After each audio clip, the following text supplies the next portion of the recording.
thanks for joining us today. I'm meteorologist Taylor Cox, and we are talking about a pretty quiet work week ahead. Now, we do have storms in the forecast, especially late next weekend and early next week. But before that, I want to go ahead and talk about, honestly, this clear weather, this quiet weather is great for viewing the northern lights that will have a chance to be viewed again tonight. Not only did we see a phenomenal show for most of the U.S. last night, but we have another chance to see that again tonight. So we'll get into exactly why that's happening, what exactly is a geomagnetic solar storm, and we'll talk about how you can see the auroras again tonight. Who can see them the best? What about that cloud cover? We'll get into it. As you have probably felt already, you walk out the door, it's a lot warmer than what we saw yesterday. Temperatures are a lot warmer this weekend as well as we near record high temperatures in some places. We're looking to see those temperatures warm up through Saturday and Sunday before a big change comes early next week, and that would be that stormy pattern that we referenced earlier. While it may be quiet right now, we do expect some more storms on the way. Now, we saw yesterday, it was pretty quiet, right? I mean, snow wrapped up across the Midwest, across our New England states. You got a little bit of snow, but really nothing to be too concerned about. At this point, our attention goes back to the west where we see an atmospheric, one more time here, where we see an atmospheric river starting to set up on the west coast. Now that's going to bring in some flooding concerns for places like California, and it'll bring some snow concerns across some of those upper elevations. Currently, what we're seeing is a little bit of weather out west, but for the most part, we're pretty dry out there. Again, this is great news for those who want to get outside and view those northern lights. We're going to have a little bit of cloud cover, which we'll talk about here in just a few minutes, but I also want to highlight our temperatures are looking really nice right now in the 60s and 70s, but later on this evening, 30s, 40s, 50s, perfect to bring a jacket and of course get outside and see the northern lights. And what a gorgeous view that is. I'm going to bring in our meteorologist Michaela Smith, and she's going to talk about exactly how the northern lights are able to be seen in places like Oklahoma and Florida. Very, very impressive. And then also, how does this form in the first place? So Michaela, I'm going to let you take it over, show us some really cool pictures, and tell us the science behind all of this. Yeah, it was really cool. You know, we were kind of talking even here at Hail Trace last night. Everyone was seeing all these pictures, and it was so exciting that you started getting on Facebook and people were saying, oh my gosh, you can see pink, you can see green on the horizon. And it's not super common that we get the northern lights this far south that we're able to view in Oklahoma. There were reports from Texas last night, all the way down to Florida. Not usually what's happening. So we have some really cool pictures behind us. Step out of the way so we can see these pictures. Yes, absolutely. This is one picture from Alaska. So I'm going to kind of step off here too, just so you can see this. This was from Bub Weaver. So again, in Alaska, and you can really see these deep pinks here, some greens as well. So really awesome viewing in Alaska. Another view that we got came from Illinois. This was from Jim. And again, you can see some of these greens and these pinks out there. We'll talk here in a few minutes about the different colors that you can actually see in the auroras and how that depends on the height that you're able to view them from. Check out this photo. I think it's one of my favorite of the night. Our producer actually off to the side right here, Matt, shot this photo. This was over about Little Rock, Arkansas, as he was flying back into Oklahoma City yesterday, and he got just a stunning view. You can even see some of these pillars here. I am just absolutely blown away by the shot. I wish I was on a plane last night. That would have been a really cool viewing experience. And then finally, check out this photo. This is from Boiling Spring State Park. So on the western side of Oklahoma, you can actually see Betty Ray got away from the lights. She was smart and decided to take a trip out to the state park so she could get this view. And you can also see all the stars here with the pink. This is again in Oklahoma. Talk about a really cool viewing here in Oklahoma. So it was really fun to see these pictures. If you guys have any more pictures you want to share with us, you can just drop them in the comments from this video too. We're always happy to see those awesome views of the northern lights. But how do the auroras form? Well, Earth has a magnetic field that goes obviously around it. And then when you have the sun, you get these solar flares that come off of the sun, and there's electrons with that solar flare. And then these solar winds start to push those electrons into the Earth's magnetic field. Now, eventually these solar winds are going to bring these electrons more towards the poles, so the North and South Pole here. And that's where you start to get these electrons. They collide with different molecules up in the atmosphere, and that gives us the Aurora Borealis. So you can see these different colors that we see based on the heights that we're actually seeing that and some of the different kind of molecules that are interacting. So you can see red auroras, those are very rare. You don't really typically see red auroras, and that's going to be more of that oxygen molecule that's interacting, but it's usually also above 200 kilometers, so it's pretty high up in the atmosphere, versus a lot of what we saw was the pink auroras. Even some people got lucky and saw the green auroras. Green comes from oxygen too, nitrogen is more for those pink, but it's depending on how high it is up in the atmosphere, that's where you start to see more of those different colors. So again, pink, very common, and the further south you go, that's kind of what more you're going to see, just because that's what you can barely see over the horizon. When you can view the auroras, then you're a little bit higher up. Areas like Alaska, you saw some of those pictures, there were greens mixing in, so they had those green auroras, and then those rare ones again are typically the blues, and those red auroras not as common. Now we do have a chance to see the auroras again tonight.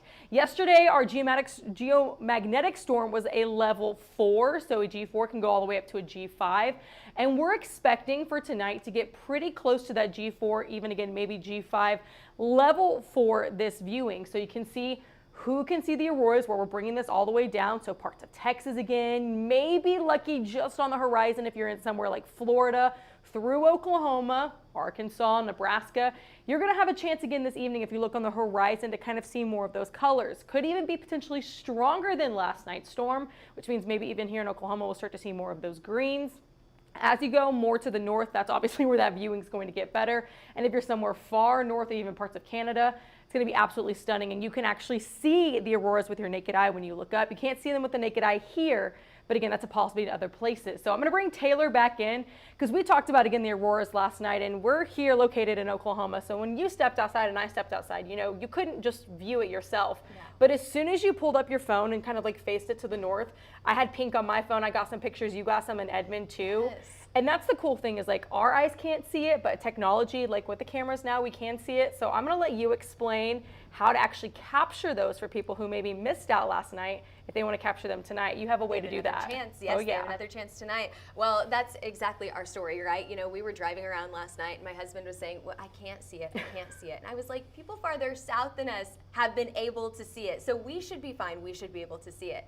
And that was whenever I pulled out my phone and I was like, let's try, you know, some phone magic here, and we were able to see it. So let me show you what we were actually seeing. So by the naked eye, in dark mode with our phone, this is what we saw. You know, you can kind of see that there's maybe some pinks and purples, some greens on the horizon, but we couldn't confirm that was actually Aurora Borealis. Now, once I used the exposure on my phone, it's a 3-second exposure. Go to your phone settings on your camera and you can figure this out. Google how to do it, or we'll post a video later on today, just after this forecast, about how to get this 3-second exposure on your phone. And then you get all of these colors. Now this was my favorite setting that I used because you not only got all of the colors from the aurora, you've got the greens at the very bottom of the screen there, and then some of those pinks and purples farther up in the sky. As it got darker, you could also see these stars, and you may not be able to pick them out on your screen, especially if you're watching on a small phone, but I cannot tell you how many stars we saw in the sky last night. It was absolutely gorgeous. Now, if you enhance that exposure one more time, make it a little bit longer, you get a 10-second exposure, and you get even brighter colors, but the details are a little bit blurred, so you don't get as many stars and you don't get as many details with these clouds, or maybe some of those different waves that you would see from a normal aurora with that 10-second exposure. So that's the different types of exposure that you can use with your phone. Now basically what the exposure on your phone or your camera, if you have a nice camera at home, what that's doing is that's letting more light into the camera. It's capturing more detail from the photo that we can't see with the naked eye. So if you get outside and you look for the aurora once again tonight, and it looks like this, pull out your phone, do some tinkering with the settings, and you could see all of those colors with different types of exposure. A very, very cool phenomenon here, but you need clear skies, of course, to see the aurora. We are going to see some clouds later on tonight. Now, most of the U.S. will be clear. Look at this. 8 o'clock tonight, you see lots of clear skies out there. You've got more clouds to the west, so I would be a little concerned if I'm in places like Montana, maybe Wyoming, Colorado, all the way out to the west coast. You're definitely going to have more cloud. cover there. New England states, you've also got some cloud cover. Now we will see as we get later on into the late night hours, we'll see more cloud cover move into the central portion of the U.S. So you may go a little bit earlier at night. By the time you're ready to go to bed, that's whenever that cloud cover starts to move in, and you may wake up with some clouds early tomorrow morning. Send us your pictures. Send us those pictures of the aurora or the northern lights tonight. We would love to see all of the pictures that you get out there and take. Now, we probably won't get hail pictures today. I would be very, very surprised if we would get any of that. We don't expect any storms across the U.S. today, so that hail forecast is looking pretty dull at the moment. No significant hail expected for today or tomorrow. So as we head into Thursday, we don't have a severe weather risk either. Friday, no. Saturday, probably not. Sunday, now that caught my attention. So as we look into Sunday and Monday, we'll start to go into a pattern change. We'll go out of this warm weather and see more troughs moving through the U.S., and that's going to help us with that severe weather risk to increase. And we'll talk about that here in just a few minutes, but let's go ahead and talk about what we're seeing right now. For today, we do have a level 1 flood outlook off the west coast here. We've got an atmospheric river that's setting up, and what that's going to do is it's going to push a lot of moisture in the form of both rain and snow across California and across Nevada as well. So we're going to see that increase to a level 2 risk, which does include some of our bigger cities here in California by tomorrow. And then as we head into Friday, we're going to see that shift to the south. So all of this moisture is hanging out on the west coast for now. However, we're expecting that as we head into the weekend to move more into central portions of the U.S., that mixing with the heat that we currently have, some of those record-breaking temperatures, that could increase our severe weather risk. Let's talk about the snow that we could get in the upper elevations as well. We have a winter storm warning highlighted here in pink, and then we have a winter weather advisory highlighted here in purple for places like Reno, just hugging the California and Nevada state line. But let's take a look at that future wet weather, right? We told you that we're dry for today for the most part. Perfect, right? You can get outside, you can enjoy the nice evening. Temperatures are in the 60s, 70s, and 80s for some of us. It's a gorgeous afternoon. Enjoy the next few days as we stay dry because things start to change this weekend. Let's go ahead and take a look at this weekend. Oh, there's your snow. That's causing all of the winter weather warnings and watches and everything up in the upper elevations. There's all of that moisture. As this continues to move into the central portion of the U.S., that's whenever we start to see things changing. So excuse me, little hiccup there.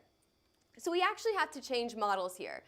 From our short-term models to our long-term models, let's go ahead and pull up the GFS and let's show you that moisture that comes across the central portion of the U.S. Again, later on this week and into this weekend. Here we are. Saturday, 3, 4, 5 o'clock in the afternoon, you guys could start to see snow in the upper elevations in Colorado. By Sunday, that snow continues, but it actually pivots by Monday into the northern plains, and we could get another snow event in places like Nebraska and South Dakota. Then as we head into Monday and Tuesday, that's whenever I really want you to start to watch the central portion of the U.S. We could have some severe weather here. I'm not expecting anything significant at the moment, okay? Whenever we say severe weather, we're talking about a level 1 risk here. Things could change, but that's what I'm just being honest. I'm not going to hype this up by any means. But again, what we're talking about is late this weekend, early next week, Sunday, Monday, Tuesday timeframe. We could see more wet weather right through the central portion of the U.S. and then out to the east into places like Arkansas, Mississippi, Alabama, Georgia, Tennessee, and Kentucky, all included in that risk for strong to severe storms. But again, we've got about a week until we get there. Chicago, northern portions of the Midwest, you guys can also see your next snow event. So again, we're talking about 6 to 7 days out, but we are watching for that next chance for showers and storms. Snow showers and strong to severe storms. All right, let's go ahead and take a look at those temperatures here. A lot of people enjoying this nice weather as temperatures are warming back up from our cold blast that we got this weekend. It looks like temperatures are going to be much warmer than what we would normally see this time of the year. You see these reds here?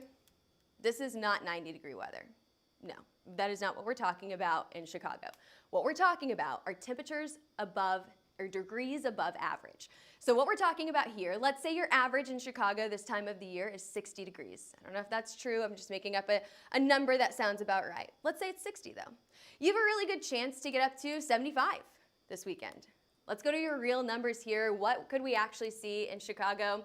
Well, it looks like temperatures will start out in the 40s by early tomorrow morning, but warming up to the 60s tomorrow afternoon. Not too bad there. Hey, look at that. 71 in Oklahoma City.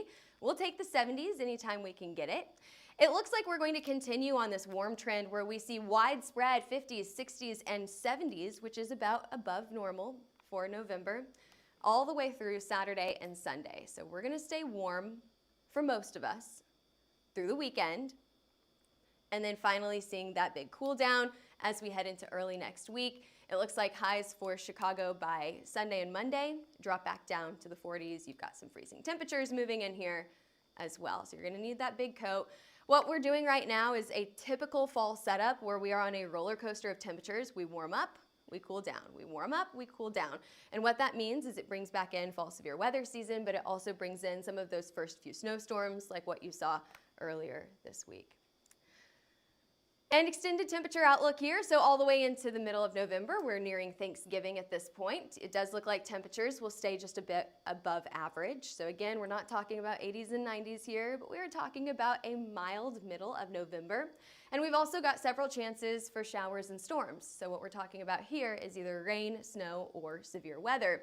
Now, I know that severe weather for some people, you have your opinions about that. However, what this tells me right here, I'm very, very grateful for this right here because we want to keep away that fire season. We want to keep away that fire danger. So I am very grateful that we will see continued moisture all the way through the middle of November whenever we usually start to dry off. So I think that's a good thing. I hope it stays that way. We want to see fire conditions very, very low as we head into the winter months. But there you go. There's your forecast. Thanks for joining us today. I don't think that we had any weather questions from at least what I saw. Matt, did you see any weather questions today? I did. Let's see. Matt's our producer. I want to see if there's anything before we hop off. Ooh, we had someone that must be farther north of Oklahoma because they said that they could see the Aurora Borealis very clear with their eyes last night. So they didn't need a camera. I can see it clear as well from the plane. Well, from the plane. Matt is our producer, and he was the one who took this phenomenal picture. I'll show it to you guys again for anyone who didn't see it earlier. He was actually at the right place at the right time and happened to see the Aurora Borealis from the plane. Let me get to his, there we go. Absolutely amazing. Matt, was the whole plane, were they just chatting about this? I want to see, what does it look like? So I first noticed it when I was over Alabama. You need to give me the mic. There you go. Yeah, so I first noticed it when I was over Alabama. It was a lot more faint, but by the time we got to Arkansas, there was a flare up just like the one you see. So, and then the pilot announced that if you look to the right, then you'll see the northern lights. But you can see the stripes there. Of course, it's not as intense as that with the naked eye, but still, you can actually make them out pretty well. Could you see the red with? Yeah. Like without a phone, you could see. Without a phone, you can see the red and the green. It's like, so you have that faint glow, but it's very noticeable. That's really cool. Well, thank you, Matt. Yeah. I'm glad that you're here. And I'm glad that you were on the plane last night. They got to go on a good portion of Hail Trace went on a vacation together, and they were returning from their vacation. I feel like true meteorologists, they timed this perfectly to see the Aurora Borealis last night. So very, very cool picture. As always, make sure that you follow us on all forms of social media. We'll be posting more of your pictures later on today, and we'll be explaining more about the Aurora Borealis and how you can see it later on tonight as well. So give us a follow on X, TikTok, YouTube, Instagram, Facebook, and I think I got all of them there. LinkedIn as well. We're on LinkedIn and Threads. And give us a call. We don't map Aurora Borealis. However, we do map hail, wind, and tornadoes. So this is a great time while it's quiet outside to go back and work storms that you may have missed earlier on in the season. You know, those May, June, July storms. You were busy with something that happened in April and you missed some of those May or June storms. So head over to hailtrace.com to get connected with a map today, or give us a call at 855-334-4245 or email us at info@hailtrace.com. or head over to our website, hailtrace.com. All right, thanks for joining us today. I'm meteorologist Taylor Cox, and we'll see you back here same time, same place tomorrow.